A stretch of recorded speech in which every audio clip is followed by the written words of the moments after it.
사도행전 28장 16절부터 31절까지의 말씀입니다.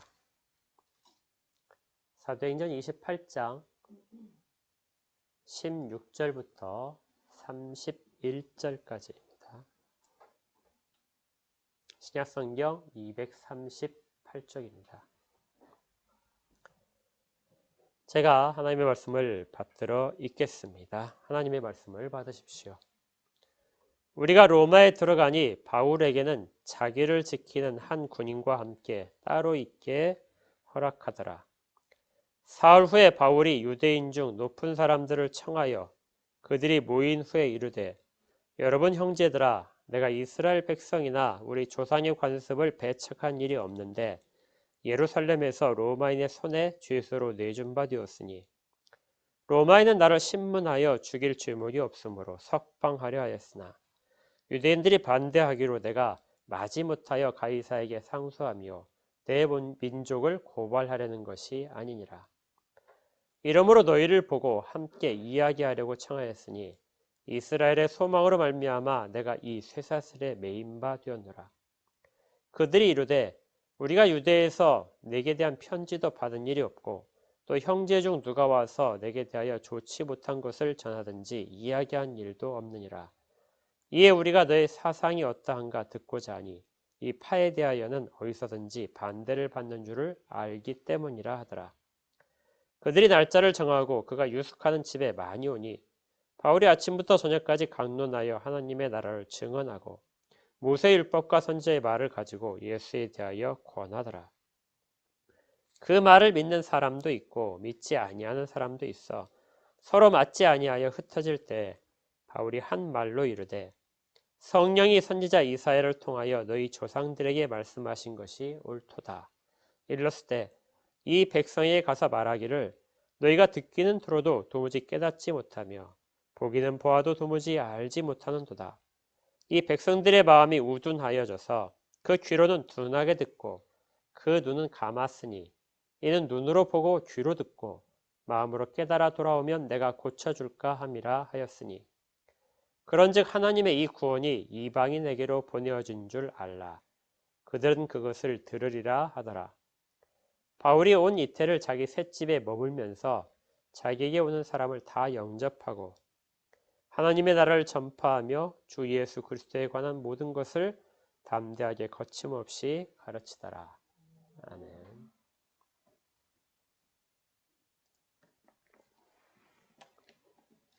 우리가 이제 사도행전이 이제 거의 끝나갑니다.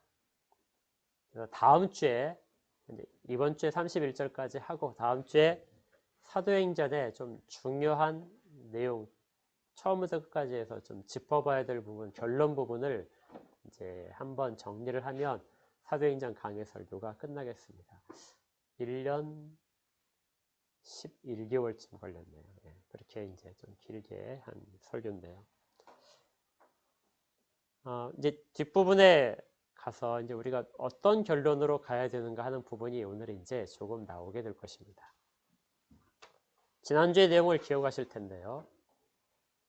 바울이 예루살렘에 올라갈 때부터 그 체포되고 재판받고 그리고 항해를 하고 또 이탈리아 반도에 도착을 해서 그리스도인들로부터 큰 위로를 받고 이러한 과정들을 순차적으로 살펴보았습니다. 영적인 싸움이었죠.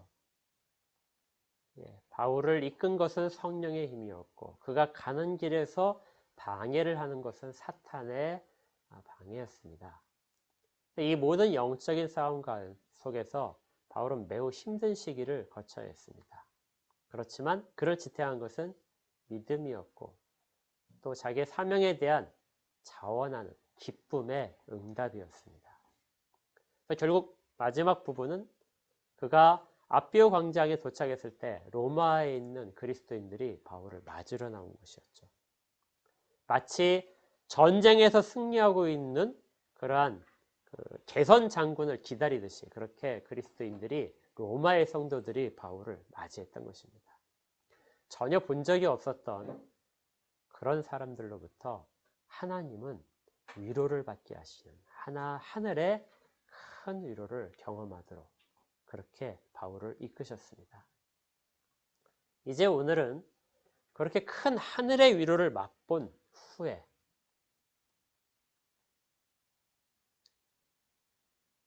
그 다음에 바울의 앞길이 어땠을까 하는 부분입니다. 여러분들이 한번 성경 본문을 우리가 읽었지만 극적인 장면들이 많이 있었죠. 그렇게 겪고 난 다음에 바울은 어땠을까? 미리 짐작을 한번 해보셔도 좋을 것 같아요. 그리고 과연 성경은 거기에 대해서 무엇을 기록하고 있는가? 자, 바울이 로마에 들어와서 가장 먼저 해야 됐던 일은 살 집을 구하는 것이었습니다.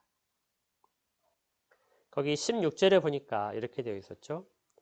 우리가 로마에 들어가니 바울에게는 자기를 지키는 한 군인과 함께 따로 있게 허락하더라. 바울을 호송해온 백부장은 이제 그 로마 호위대, 로마 이제 수비대에 이제 바울을 그리고 다른 죄수와 함께 인계를 했습니다. 그런데 당시 로마의 감옥이 이제 한정되어 있었기 때문에 로마에서 이제 어떤 정책을 갖고 있었냐면요. 중죄인들은 그 군대 감옥에 가두고 있었고요. 중죄인이 아니라면 재판이 이제 진행될 때까지 밖에 군인과 함께 다른 집을 얻어서 그렇게 시간을 보내도록 그렇게 하고 있었습니다. 물론 비용 문제도 있었어요. 군대 안에 있으면은 비용을 이제 군대에서 매겨줘야 되겠지만 밖에 있으면은 그 재판받는 죄수가 그 모든 비용을 감당을 해야 됐습니다. 그런데 바울에게는 어떤 처분이 내려졌냐면은 이제 군대 감옥에 있는 것이 아니라 밖에 집을 얻어서 가택연금이 이제 시행된 것이죠. 그러니까 바울이 어떤 그 살인죄라든지 내란죄라든지 뭐 폭동죄라든지 이렇게 아주 심각한 중범죄에 해당하지 않는다. 이렇게 이제 판단을 로마에서 했던 것입니다. 그래서 바울은 새 집을 얻어야 했습니다. 그런데 군인 한 명과 같이 거하겠다고 그랬죠. 보통은 군인 2명이 이제 같이 죄수와 같이 있는데 죄수의 오른손에 기록에 따르면 죄수의 오른손에 이제 쇠사슬을 묶고 그리고 다른 한쪽은 이제 군인이 그 한쪽을 이제 잡거나 아니면 자기 손에다가 묶고 자기 왼손에 묶었겠죠. 칼을 써야 되니까. 그래서 그렇게 해서 이제 지내는 것이었습니다. 그런데 2명이 보통 해야 되는데 바울 같은 경우에는 1명만 같이 있도록 했어요. 그러니까 이것은 바울이 어떤 도주할 만한 그런 위협적인 그런 사람이 아니다 하고 이제 판단을 했던 것이죠. 그러니까 바울은 중죄인과 같이 그렇게 로마에 압송됐지만은 로마에서의 판단은 그렇게 중죄인은 아니다. 아마 여기에는 베스도 총독의 그 보고서가 큰 역할을 했을 것이라고 봅니다. 베스도는 죄를 찾을 수 없다. 그렇게 결론을 내렸었죠. 또 지금까지 같이 왔던 백부장이 바울을 인계하면서 그동안에 있었던 이야기를 어느 정도 했을지도 모릅니다. 아무튼 바울은 생각보다 훨씬 더 경한 그런 처분을 받아서 로마에서 2년을 기다리게 됩니다. 왜 2년이나 필요했냐면요. 지금도 그렇지만 재판이라는 것이 쉽게 진행이 안 되죠. 그래서 우리 앞에서 베스도 총독 앞에서의 재판도 시간이 상당히 걸렸던 것을 보는데 로마에서도 마찬가지였습니다. 특히 황제의 법정에서 재판을 받는 건 아주 많은 사람들이 대기를 하고 있었고 또 절차도 복잡했죠. 고발자들이 유대인의 대제사장이기 때문에 그로부터 어떤 그 따로 증인들이나 고발자들이 와야 됐고 그래서 재판이 열리기는 매우 힘들었습니다. 그냥 열릴 때까지 바울은 가택연금에서 계속해서 있어야 됐습니다. 자, 근데 이제 아주 사소한 질문 같지만, 그럼 바울이 그 밖에서 자기 돈으로 방을 얻고, 그래도 숙식 문제도 다 해결해야 되는데, 어떤 비용으로 했을까요?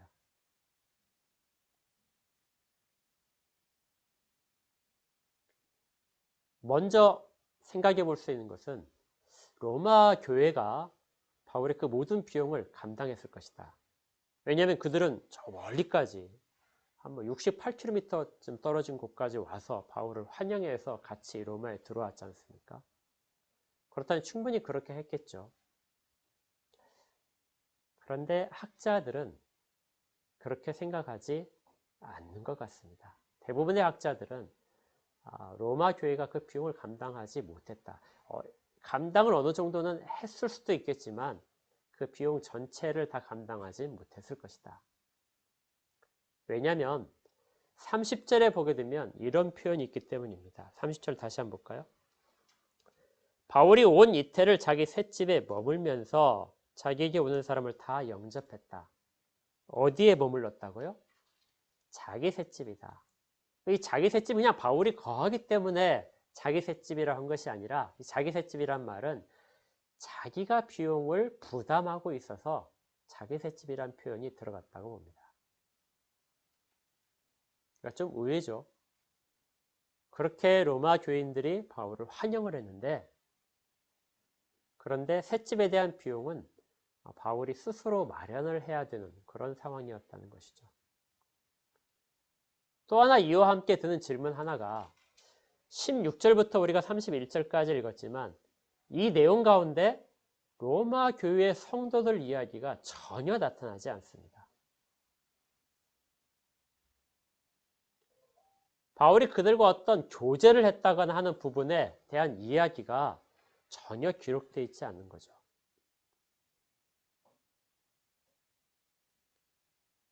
하다못해 그들이 바울에게 숙소를 제공했다든지 이런 부분들이 있으면 좋겠지만 그런 이야기조차도 전혀 없이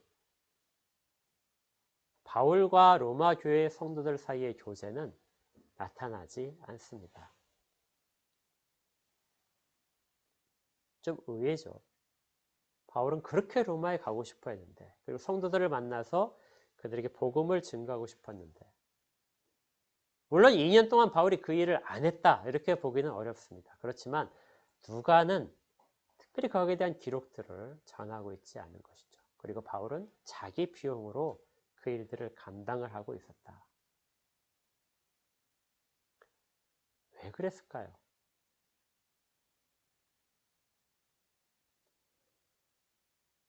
아마도 바울이 자기가 가진 재물이 있었을지도 모릅니다.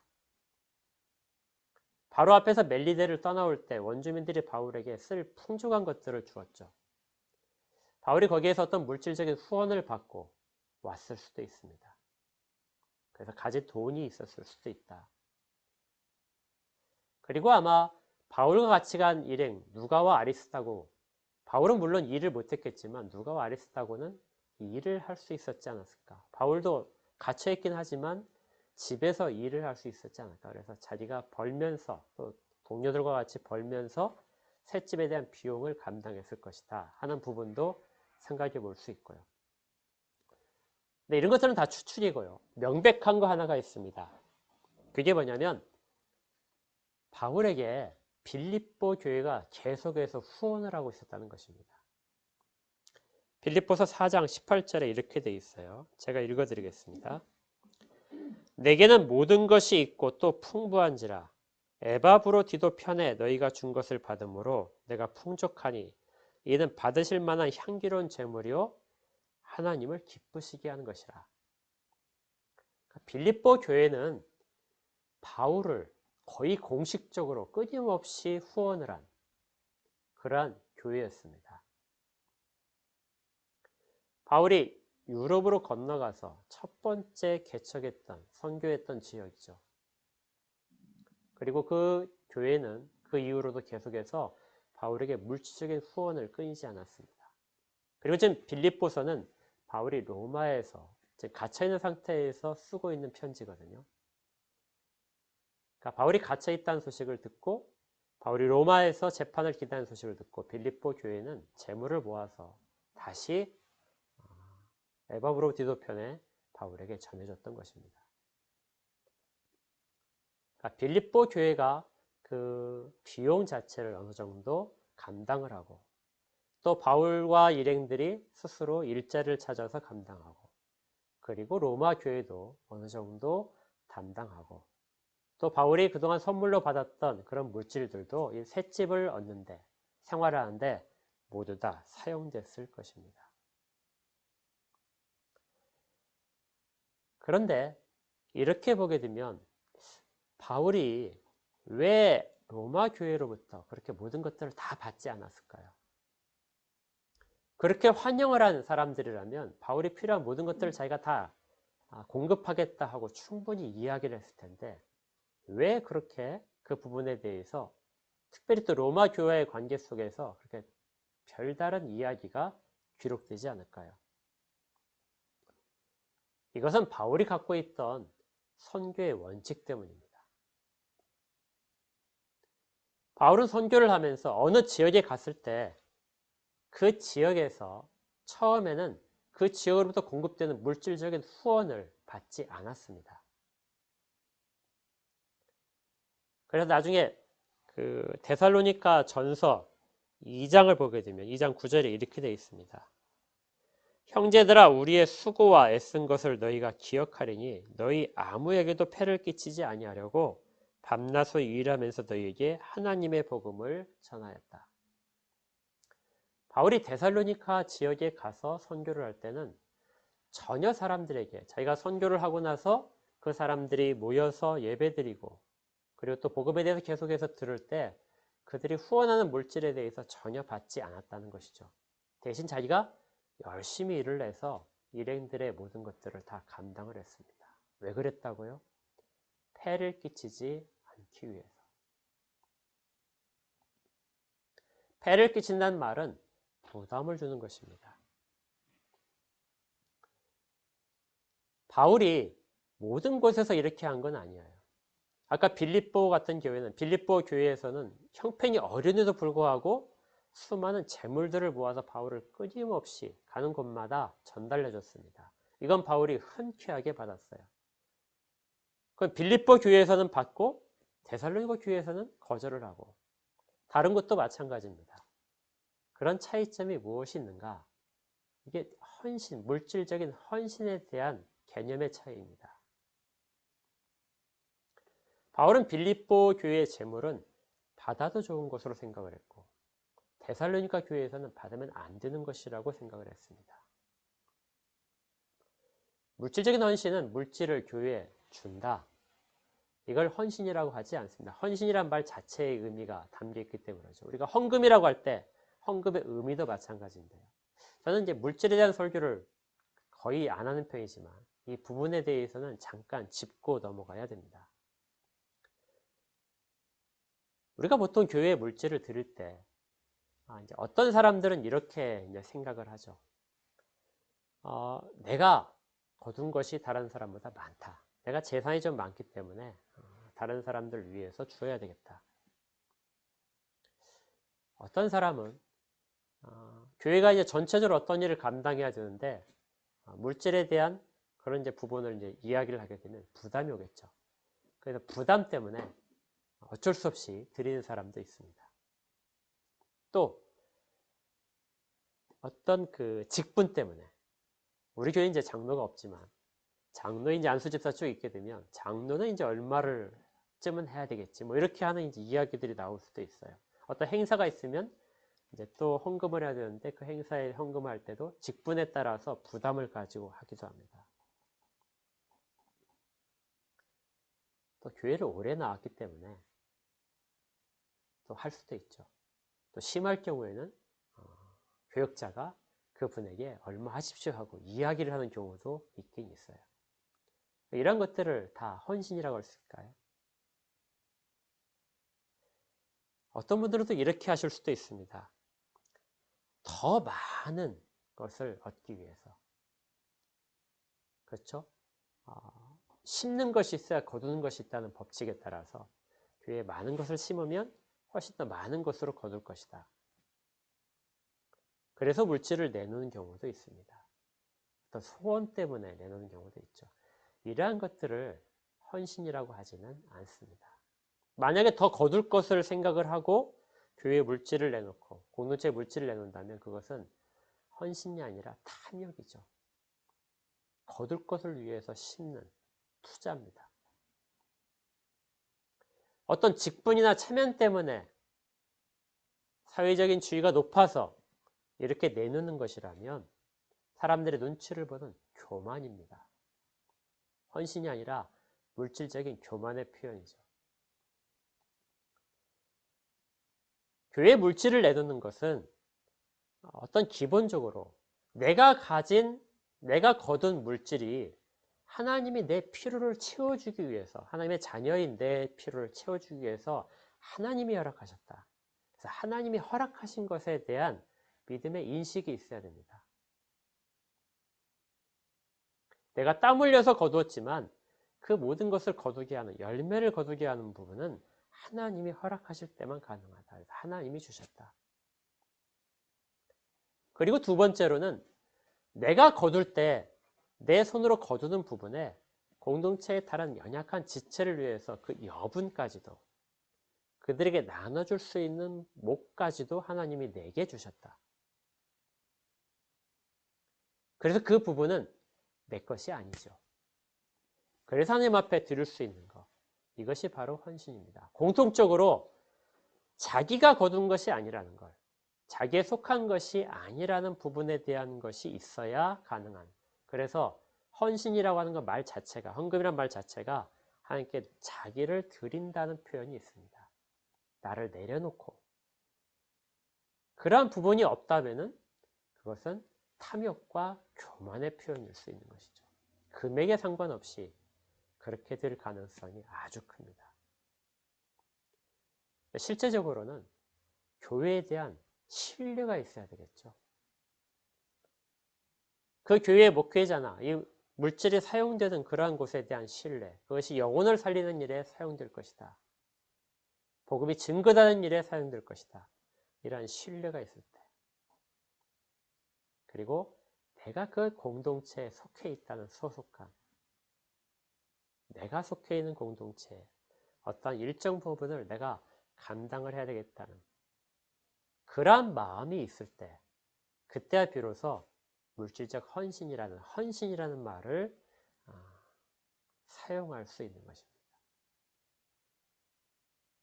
이러면 또 전혀 이제 헌금이 안 나올 수 있어서 우려가 되긴 하지만, 예. 원칙을 우리가 잊지 않아야 되는 것이죠. 제가 물질적인 헌금에 대한 설교는 거의 이제 안 하겠지만 항상 기억하시기 바랍니다. 이 원칙이 몇 가지 되지 않지만 아주 중요한 원칙입니다. 이것들이 하나라도 빠지면 안 돼요. 다 갖춰질 때 그 물질을 하나님이 가장 기뻐하시는 것이고요. 빌립보 교회가 했던 것에 대해서 바울이 이야기했던 것, 향기로운 제물과 하나님을 기쁘시게 하는 것이다.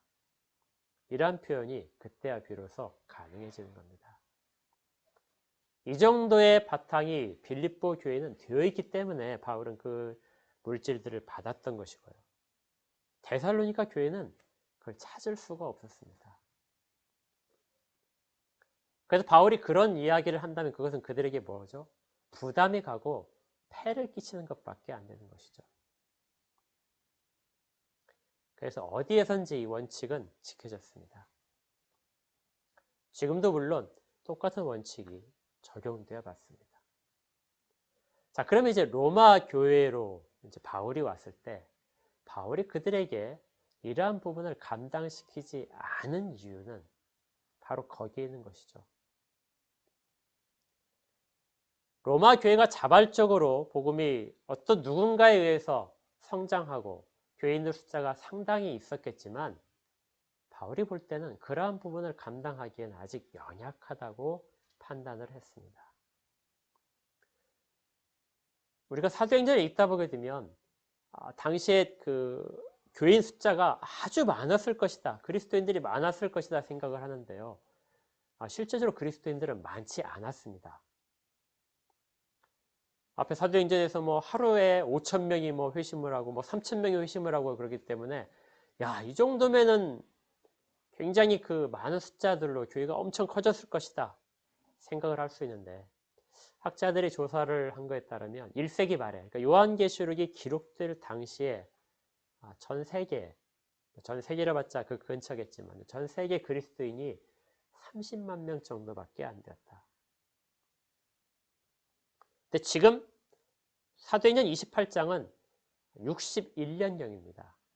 61년부터 63년까지 2년 동안의 이제 재판을 기다리는 장면인데, 그때 로마에 있는 그리스도인들은 매우 적었을 것입니다. 바로 그 이전에 로마에 있는 그리스도인들을 추방한 일이 한 번 있었죠. 그리고 로마에서는 그리스도인들 자체가 다 쫓겨났기 때문에 별로 많은 사람들이 없었어요. 바울이 도착할 당시에는 로마 교회는 매우 약한 상태였습니다.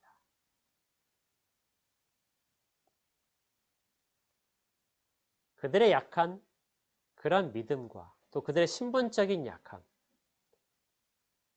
바울이 아마 그들에게 많은 것을 요구할 수 있는 형편이 아니었을 겁니다. 그래서 누가는 그 부분에 대해서 바울이 자기의 비용을 감당을 해야 됐다는 표현으로 자기 세방이라는 표현을 기록하고 있는 것이죠.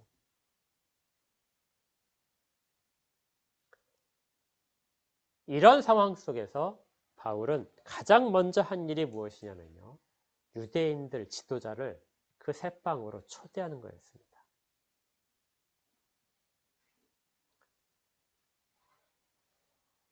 이 처음에 한 일이 중요하죠. 누구든지 누가 어떤 지위에 올라갔을 때 가장 처음에 한 것이 무엇인가? 그것이 그 모든 방향을 결정하는 중요한 내용인데요. 바울이 처음에 한 일은 다른 것이 아니라 유대인 지도자를 초청하는 것입니다. 아마 누가나 아리스타고를 통해서 이제 소식을 회당에 전하라고 했겠죠. 회당에 전해서 바울이라는 사람이 로마에 재판을 받으러 왔다. 근데 그는 그리스도의 사도다. 유대인들이 당시에 그리스도인들을 부를 때 좀 나쁜 말로 했을 때는 나사렛 도당, 나사렛 파라는 이름을 썼거든요. 그러니까 나사렛 파의 지도자가 지금 유대인과 재판을 하기 위해서 지금 로마에 왔다. 그런데 그 바울이 나는 그런데 먼저 재판에 앞서서 로마에 있는 유대인들과 이야기를 하고 싶다. 이렇게 초청을 한 것입니다. 그래서 3일 후에 이 작업이 이루어져서 바울과 유대인 지도자들이 만나게 됐습니다. 바울이 그들에게 이렇게 이야기를 합니다. 세 가지를 이야기했는데요. 나는 이스라엘 백성이나 우리 조상의 율법을 배척한 일이 전혀 없다. 17절에 그렇게 하죠. 그런데 예루살렘에서 로마인의 손에 죄수로 넘겨졌다. 대제사장이 나를 체포를 해서 나를 로마인의 손에 넘겨줬다. 18절 로마인은 나를 신문을 했다. 그래서 죽일 죄목을 찾았는데 고발한 대로 죽일 죄목이 없었다. 그래서 나를 석방을 했다. 세 번째 내용은 그런데 그 석방에 유대인들이 반대를 했다. 그러자 내가 마지못해서 가이사르에게 황제의 법정에 상소를 했다. 뒤에 있는 내용이 중요합니다. 나는 내 민족을 고발하려는 것이 아니다. 단지 내가 죄가 없음을 밝히고자 하는 것이다. 바울이 말하고자 하는 것은 그 뒤에 있는 바로 내용입니다. 이스라엘의 소망 때문이다. 민족에 대해서 해를 끼치려는 것이 아니라 그 우리 민족이 오랫동안 기다려온 바로 그 소망에 대해서 나는 전하려고 했고 지금도 전하기 위해서 이 자리에 서 있는 것이다.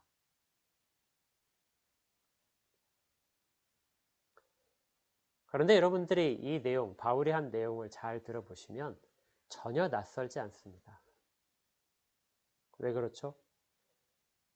우리가 앞에 바울이 총독 앞에서 재판을 받을 때도 그 얘기를 했고요. 그리고 대제사장 앞에서도 그 얘기를 했고, 그리고 군중 앞에서도, 유대인의 군중 앞에서도 이 얘기를 했습니다. 나는 이스라엘의 소망을 가지고 있는 사람이다.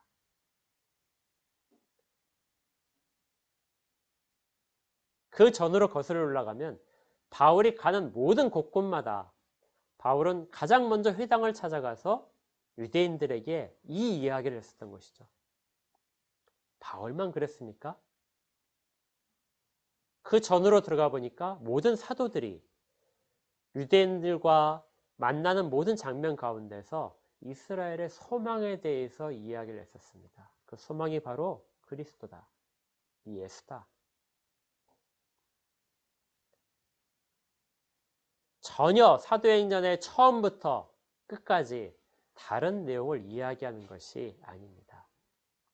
바울은 이 이야기를 지금 다시 유대인들에서 하고 있는 것이죠. 바울이 유대인을 초청한 것도 마찬가지입니다. 바울이 어떻게 했었죠? 바울은 모든 곳곳마다 가장 먼저 가서 회당에 들어가서 유대인을 만났고 그들에게 복음을 먼저 전했습니다. 그러면은 그 회당에 있던 유대인들이 그 복음에 대해서 듣고 어떤 자들은 받아들이고 어떤 자들은 거절하게 되죠. 그리고 그들이 거절한 결과 이방인들에게 복음이 증거됐던 순서였습니다. 바울이 로마서 1장 16절에서도 바울이 이렇게 말한 적이 있어요. 로마에 대한 편지 보낸 것인데요. 내가 복음을 부끄러워하지 아니하노니 이 복음은 모든 믿는 자에게 구원을 주시는 하나님의 능력이 됨이라. 먼저는 유대인에게요. 그리고 헬라인에게다. 누구를 항상 먼저 생각했다고요? 유대인을 먼저 전하고 그 다음에 헬라인에게 복음을 전하는 것. 이것이 내가 맡은 사명이다. 바울은 이전에 했던 작업을 로마에 가서도 똑같이 하고 있는 것입니다. 바울이 가장 먼저 한 일이 자기가 이전에 했던 것, 복음을 증거하는 패턴을 그대로 따라서 다시 유대인에게 전하는 것이죠. 대신 그는 묶여서 밖에 나갈 수 없기 때문에 사람들을 초청을 해서 자기가 있는 곳으로 초청해서 사람들과 복음에 대해서 이야기를 할 뿐입니다.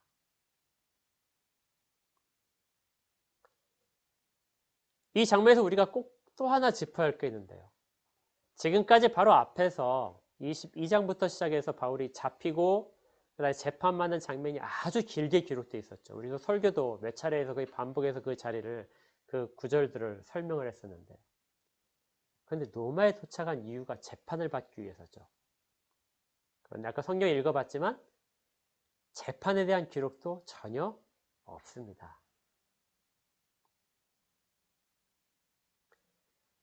재판이 어떻게 진행됐고 어떤 결과가 나왔는지도 사도행전에서는 전혀 관심이 없어요.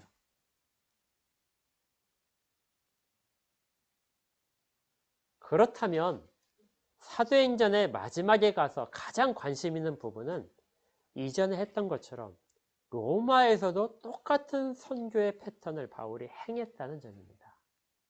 그리고 그들의 반응도 다른 곳과 전혀 다르지 않았다.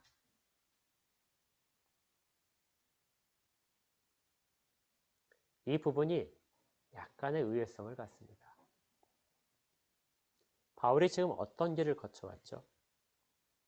정말 험난한 일, 로마에 가는 모든 것들을 다 가로막기 위해서 사단이 그렇게 방해를 하는 그러한 모든 일들을 다 거쳐오고 그래서 하늘의 그 감격스러운 위로를 맛보았는데 근데 와서는 하는 일이 이전과 동일한 일이라는 것이죠. 바울의 일생을 살펴보면 바울이 두 번의 최소한 사도행전에 기록된 바로는 두 번의 극적인 경험을 합니다. 첫 번째가 무엇이죠? 다 누구나 인정하듯이 바울이 다메섹으로 가는 길에서 부활하신 주님을 만난 사건이죠. 바울의 회심 사건. 이걸 통해서 바울은 완전히 다른 사람이 되었습니다. 두 번째 사건은 무엇이죠? 바울이 겪은 두 번째 사건, 가장 중요한 사건은 항해를 하면서 로마로 가는 길에서 겪은 바로 그 사건입니다. 여기에 대해서 아주 자세하게 기록을 해놓고 있죠. 그러니까 특별한 경험을 중요하고 자세하게 기록을 해놓은 이 두 가지 인생을 바꿔놓을 만한 경험입니다. 우리가 살면서 만약에 바울처럼 그렇게 항해를 하다가 그런 경험을 겪었다. 완전히 죽다 살아났다. 그리고 그것이 영적인 싸움이었다는 것을 깨닫고 그리고 마치 개선장군처럼 자기를 맞아주는 그런 것들을 경험을 했다면 우리의 신앙 모습들은 완전히 달라질 것입니다. 많은 사람들이 그렇죠. 죽었다 살아난 경험. 정말 생명이 완전히 간 그런 상황에서 고침을 받으면, 그러면 그 사람은 이전과는 완전히 다른 삶을 사는 것이죠.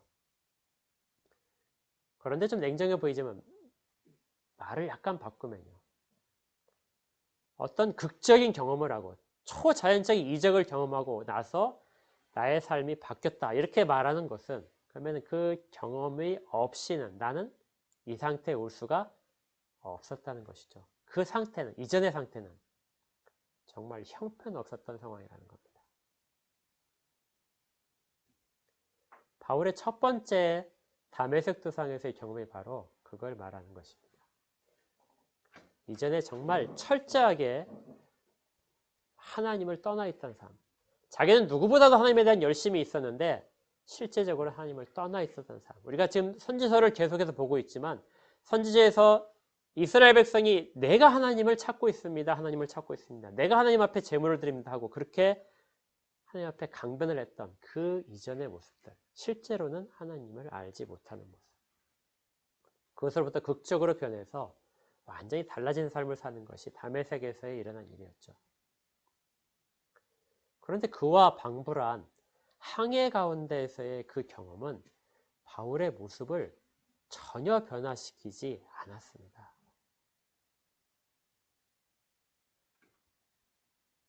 왜 그랬을까요?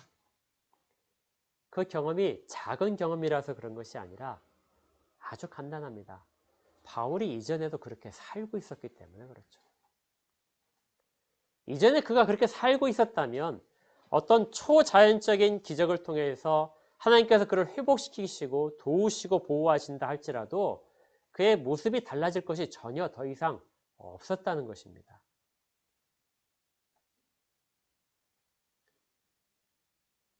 여기에 오늘의 설교의 핵심이 있습니다. 우리는 우리 인생 가운데 하나님이 개입하셔서 어떤 기적을 일으키셔서 나의 지금 모습을 바꿔주시기를 원하고, 그러면 내가 바뀌어서 정말 잘하겠습니다. 이렇게 생각을 하기 쉬운데요. 그런데 성경이 말하는 것은 그걸 통해서 바뀌는 것이 아니라 지금 현재 네가 지금 하나님의 말씀을 받고 하나님의 법이 무엇인지를 깨닫는 지금 현재 거기에서 네가 네 모습을 찾아가는 것, 이것이 더 중요하다는 것입니다. 그래서 우리가 살아가면서 더 많은 경험들을 할 터인데 그 모습을, 그런 경험들이 모습을 변화시키지 않는 것, 그런 상태가 바로 우리가 하나님 앞에서 잘 가는 상태라는 거죠. 그래서 제가 설교를 준비하면서 이런 생각을 해보았습니다. 정말 우리는 지금 신앙의 길을 바로 가고 있는가? 이거 점검을 할 때 이렇게 해보면 좋을 것 같더라고요. 내가 정말 지금 아주 정말 남들이 다 믿지 못하는 정말 기적을 내가 지금 경험을 했어요. 경험을 했다면 그 다음의 행동이 지금 내가 조금 전에 하던 행동과 달라질 것인가? 달라진다면 나는 지금 부족하게 하거나 잘못하고 있는 것입니다. 근데 그런 경험을 했다 할지라도 내 모습이 달라지지 않을 것이다. 그렇다면 우리는 뭐죠? 현재 바른 길을 가고 있는 겁니다. 바울이 했던 일은 이전과 정말 동일했습니다.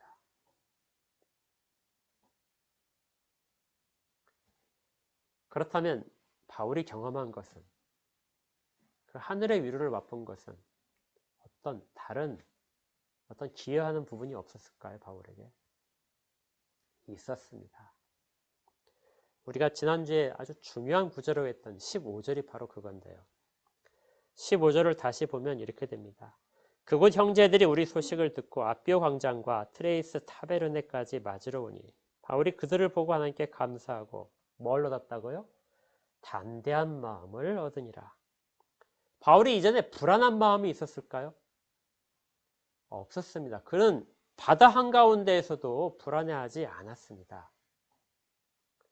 그를 통해 사람들이 안위함을 얻었던 것이죠. 지금 바울이 담대함을 얻었다는 것은 이전까지 지금 자기가 해왔던 일들이 계속해서 이루어질 때 전혀 차이 없이 흔들리지 않고 갈 수 있다는 것입니다. 로마라는 정말 낯선 곳, 그리고 황제가 있는 곳, 그곳이 이제 가장 최고의 대결장이 되겠죠. 유대교 제사장들과 대결을 했었다면 그 대결보다 훨씬 더 큰 대결, 계시록에 따르면 나중에서 로마와의 대결, 이러한 황제와의 대결을 앞두고 있는 상황에서 바울은 가장 담대해졌습니다.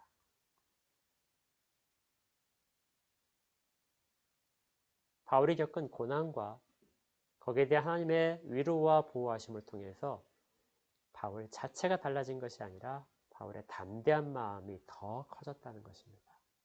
그래서 그가 그 담대한 마음으로 무엇을 하죠? 다시 똑같은 일, 다시 유대인들을 만나서 복음에 대해서 얘기하고 이스라엘 소망에 대해서 이야기하고, 그러자 그들 가운데 색다른 점이 나타납니다. 우리는 형편이 다 좋으면 다 잘 될 거라고 생각을 하죠. 그런데 하나님은 정말 낯선 환경에서도 바울을 사용을 하셨습니다. 이전에 바울이 가이사라에서 베소스 총독에서 잡혀 있을 때는 바울이 어떤 복음을 증가한 기록들은 전혀 없어요. 그때도 갇혀 있는 상황인데. 근데 지금 로마에서 바울은 갇혀 있습니다. 가택연금 상태에 있어서 밖에 나가지 못하는데, 그럼 바울이 나가서 복음을 어떻게 전해요?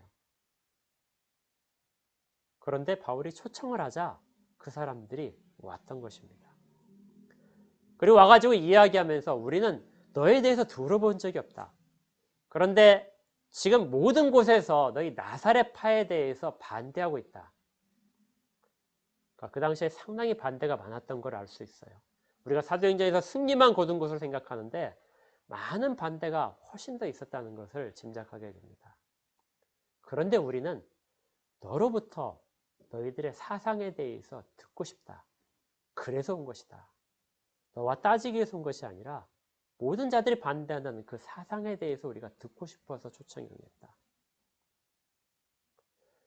바울의 처음 의도는 자기를 변론하는 것이었는데, 그들이 와서 말하는 것은 우리는 그리스도에 대해서 듣고 싶다는 것이었죠. 그래서 바울이 나를 하루 또 잡습니다. 그래서 그들을 다시 초청했는데 더 많은 사람들이 그곳에 찾아왔어요. 그래서 아침부터 해가 질 때까지 그들은 그곳에서 끊임없이 이야기를 하고 바울은 복음을 증언했습니다. 앞에서 했던 것과 똑같아요. 모세율법과 선지자들의 기록. 그걸 통해서 그것들이 과연 무엇을 보여주고 있는가? 그리스도를 보여준다. 하나님 나라는 어떻게 진행된다.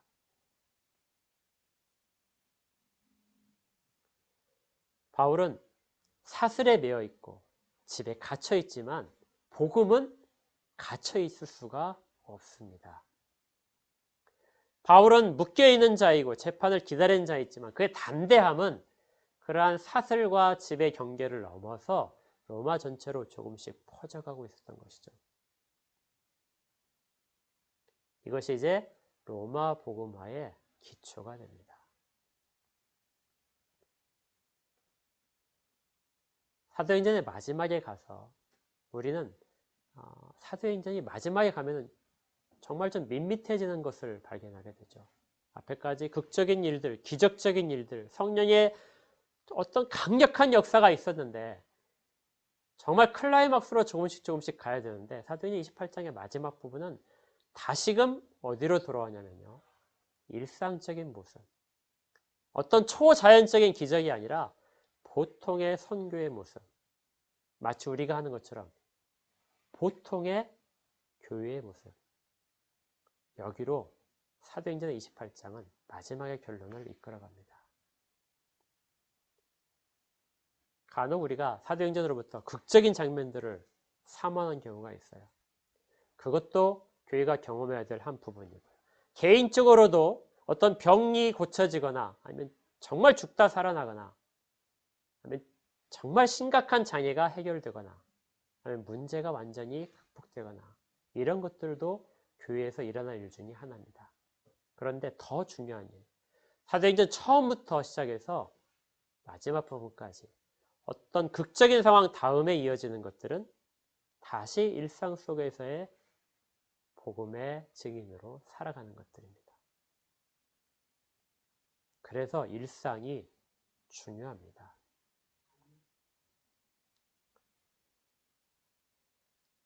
우리에게 필요한 것들은 일상에서의 신앙입니다. 하늘의 극적인 위로를 맛본 후에 바울의 모습은 일상에서의 다시금 헌신이고 자기 사명에 대한 수행입니다. 하나님은 우리를 이 땅 가운데 보내시고 이 시간에 우리를 어떤 자리에 세우셨다면 가정과 직장과 어떤 생업들 가운데 그리고 교회 가운데 역할 속에서 세우셨다면 그 가운데 지금 하는 일이 나중의 일과 동일해지는 것. 주님 앞에 설 때까지 계속해서 지금의 모습을 유지할 수 있는 것들. 이것이 바로 우리 신앙에 추구해야 될 가장 중요한 요소죠. 사도행전이 마지막에 이렇게 보통의 모습으로 그냥 가는 것입니다. 처음부터 해왔던 모습.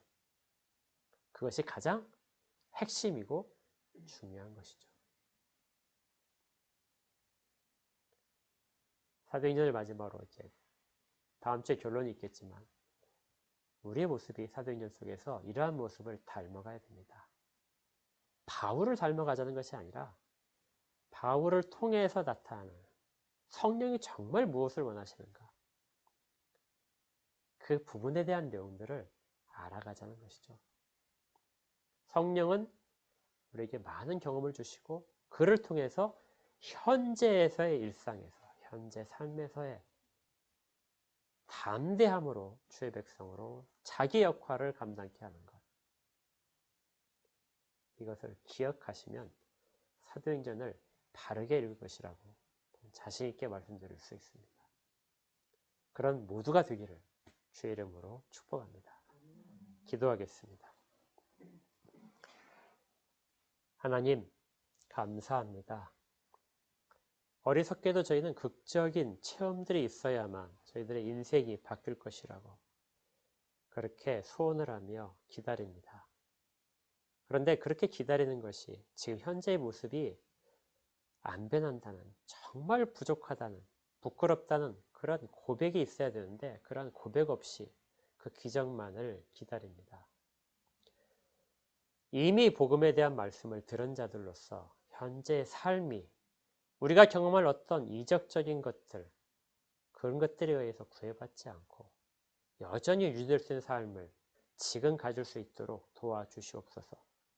바울이 어떤 상황이 있든지 간에 자기가 맡은 사명과 역할을 잊지 않았듯이 저희도 어떤 상황 속에서도 주에 대해서 마땅히 보여야 할 모습들을 잊지 않도록 그렇게 지켜주시옵소서. 그렇게 모두를 도우실 것을 믿습니다. 예수 그리스도 이름으로 축복하며 기도합니다. 아멘.